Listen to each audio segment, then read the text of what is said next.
আমার সাথে শাবনাজের বিয়ে হয়েছে 94-এ। 5ই অক্টোবর আমার সাথে শাবনাজের বিয়ে হয়েছে, ঠিক আছে। আর এই প্রেমের সমাধি ছবিটা রিলিজই হয়েছে 96-এ। এত বছর পরেও যে শাবনাজ বাপ্পারা যে প্রেমের সমাধি ছবিটা যেভাবে এইভাবে প্রচার করেছে এবং দর্শকের মধ্যে আবার যেটা নতুনভাবে এটা ভাইরাল হলো, আমি বলব they are the artist. Film industry দাঁড়াবে কীভাবে, এটা আমি একাও তো আমার একটা ভার্সন থাকতে পারে, আমার একটা চিন্তা থাকতে পারে, কিন্তু সবার মতামত নিয়ে একটা জিনিসটা আসবে। আসলে আজকের আয়োজনটা ফ্যান্টাস্টিক। আমি এর আগেও এসেছি, আমি এর সাথে জড়িত। এইটার সাথে আমি প্রথম থেকে যখন শুরু হয় প্রডিউসার অ্যাসোসিয়েশন যখন এটা শুরু করলো, তখন আমি নাটক শুরু করলাম। তখন আমি করেছিলাম কাজঘর। তার আগে আমি করেছি এক পর্বের একটা নাটক প্রত্যাবর্তন, পরিচালনা আমি করেছিলাম। তারপরে করলাম আমি কাজঘর 26 পর্বের, এটা বৈশাখী চ্যানেলে এখনও ইউটিউবে দেখায় কাজঘর। ওখানে বেস্ট আমি বলবো, আমার খুব সুন্দর কাজ আমি করতে পেরেছিলাম। ওই সময় শাবনাজ ছিল আমার সাথে, অনেকে ছিল আরও, আর আমার সাথে শাবনাজ ছিল, মুক্তি ছিল, তারপরে নাসিমা খান ছিলেন। ইউটিউবে আছে, আপনারা দেখতে পারেন। আমার মনে হয় ভালো লাগবে, এখনও ভালো লাগবে, বেশ আগে। ওইভাবেই আমার এইটা আমি ফিল্ম যখন আমি কম করলাম, তখন অবভিয়াসলি আমি একটা ক্রিয়েটিভিটির লোক, আমার কাজ করতে ভালো লাগে। তখন আমি টিভির মাধ্যমে এই প্যাকেজ নাটক, সিরিয়াল আমি কাজ করেছি, আর পরিচালনা করেছি, অভিনয় করেছে। এটা দিয়ে আমি শুরু করছি ফার্স্ট। আর এটার সাথে আমি অনেক আগে থেকে জড়িত। জাতীয় প্রশ্ন তো এটা হতে পারে না, সরি। জাতীয় অনেক এখন আমাদের দেশের যে অবস্থা, সব কিছু জাতীয় অনেক বড় ব্যাপার। একটা ভাইরাল একটা হয়েছে, আমি বলবো ফিল্ম এত বড় একটা মানে ওয়াস্ক মিডিয়া, আমি বলবো হিউজ মিডিয়া, যে আজ থেকে 28 বছর আগে এই একটা ডায়লগ হেনা কোথায় না, আমি বিশ্বাস করি না। যেটাই এটা সামহাও কীভাবে আসলো, ভাইরাল হলো। গত 1 মাস ধরে দেখছি আমি বিভিন্ন জায়গায়, বিভিন্ন রিলে, বিভিন্ন জায়গায়। তো আমি এটা বলবো যে ফিল্মটা যে মানুষের হৃদয়ে আজ থেকে 28 বছর আগেও যে প্রেমের সমাধি ছবিটা এত সুপারহিট ছবি, এখানে যে ছবি বানিয়েছেন নির্মাতা, তার কথা বলবো, স্ক্রিপ্ট রাইটার, ডায়লগ, সুরকার, ক্যামেরাম্যান।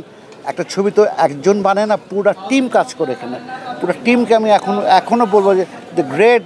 আমি বলবো তারা ওই টাইমের ছবি 28 বছর পরে একটা ডায়লগ শুধু এরকমভাবে হিট হয়ে গেল, ভাইরাল হয়ে গেল, গ্রেট। আর বাপ্পা যে অভিনয় করে, আমি বলবো বাপ্পা রাজাক সাহেবের ছেলে, very good actor.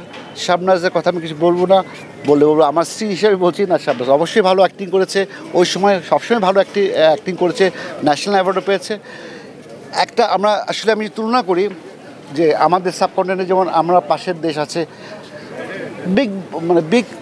Big hit movie বলা হয় শোলে একটা ছবিকে, ওখানে গাব্বার সিংয়ের একটা ডায়লগ সবাই আমরা কিন্তু জানি। তো ওরকম শাহরুখ খানের কিছু ডায়লগ আছে, ছোটো কী বলে না, আমি মেনশন করছি না, হিট কিন্তু ডায়লগগুলো হয়। একটা সেন্টেন্সের একটা ডায়লগ দিয়ে পুরো একটা ছবির যে একটা ভালোবাসার যে মানে তুলনা করে নিউ জেনারেশনের কাছে, যে আমি বিশ্বাস করি না। হেনা একটা সিম্বল, আমি মনে করি এখানে একটা প্রেমিকের চোখে একটা প্রেমিকা, হেনা ওয়ার্ডটা একটা সিম্বল।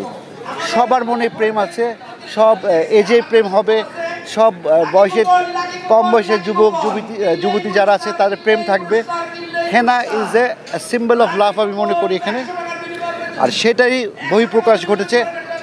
আমি বিশ্বাস করি না হেনা চাচা হেনা কোথায়।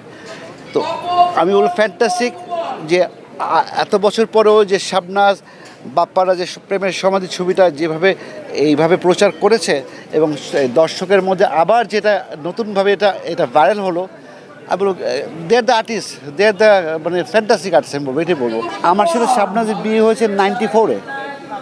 5ই অক্টোবর আমার সাথে শাবনাজের বিয়ে হয়েছে, ঠিক আছে।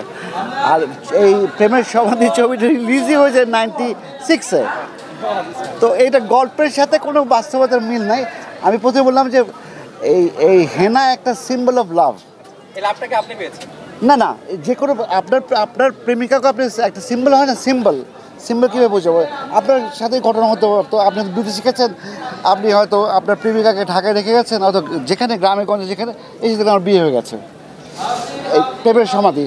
তো এটা হলো henna is a symbol of love. আর বাপ্পার জন্য ট্র্যাজেডির যে কষ্টটা, সেটা বহিঃপ্রকাশ হলো গিয়া আমি বিশ্বাস করি না। দ্য মোমেন্টে আমাদের দেশের যে পরিস্থিতি সব কিছু মিলে আমরা দেশ গড়ি আগে, ফার্স্ট দেশটা গড়ুক, স্টেবিলিটি আসুক দেশের মধ্যে, তারপরে ফিল্ম তো একটা মিডিয়া, টেলিভিশন একটা মিডিয়া, চলচ্চিত্র ছাড়াও আর্টিস্টদের একটা মিডিয়া, ক্যামেরাম্যান, টেকনিশিয়ান। এর ফিল্ম শুধু একটা তো ফিল্ম খালি বানালে হবে না, টেকনিক্যালি অনেক ফ্যাক্টর আছে, সব যদি মানে যোগে যোগে মিল হয় তখনই জিনিসটা পারফেক্টলি দাঁড়াবে। তো এখানে অনেক অনেক ফ্যাক্টর, এই বিষয়ে ডিসকাশন এখন না করে ভালো, কারণ এটা তো অনেক সময়ের ব্যাপার। যেটা ফিল্ম ইন্ডাস্ট্রি দাঁড়াবে কীভাবে, এটা আমি একাও তো আমার একটা ভার্সন থাকতে পারে, আমার একটা চিন্তা থাকতে পারে, কিন্তু সবার মতামত নিয়ে একটা জিনিসটা আসবে আসলে। ইনফ্যাক্ট আমার একা মতো চলবে না এটা। ফিল্মে আমি অনেক গ্যাপও আছে আমার, আমি অনেক বছর ফিল্ম করি না, একটা সময় ফিল্ম থেকে আমি দূরে সরে গেছি। আমি কখনো বলি না যে আমি ফিল্ম করবো না অথবা বানাবো না। আমার এখনও আমার খুব ইচ্ছা করে একটা ছবি বানাবো, একটা ভালো স্টোরি নিয়ে একটা ছবি বানাবো, প্রেজেন্টেশনটা ভালো হবে, দর্শকরা দেখবে, এনজয় করবে, মনে রাখবে।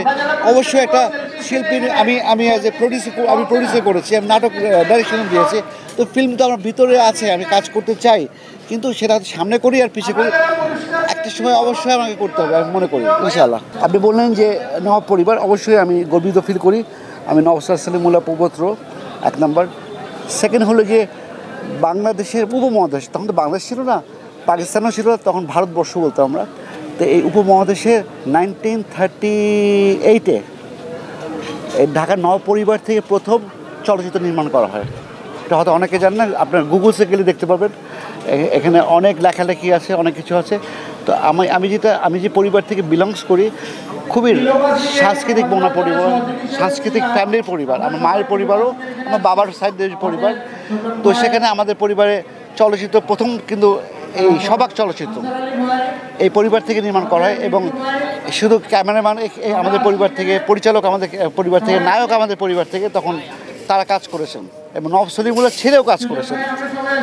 আর সেকেন্ড যেটা বললেন কি, আমরা আপনাকে স্ক্রিনে দেখতে চাই, কারণ হচ্ছে সেই জায়গাটা আমরা রজনীকান্তকে দেখি, সাইফ আলী খান এখনো আছে। এটা টোটাল ডিপেন্ড করবে হলো কোনো পরিচালক, কোনো প্রডিউসার যদি আমাকে আমার ইমেজে অথবা আমার স্টাইলে অথবা আমাকে দিয়ে যদি ওরকম প্রেজেন্টেশন করতে চায়, আর যেরকম গল্প করে, আর ওরকম গল্প ভালো লাগে, ওরকম যদি বলটা ওরকম আসতে হবে যেন আমি 6 মারতে পারি, আদারওয়াইজ আমি দাগ খেলার জন্য আমি খেলবো না, বেসিক্যালি তাই।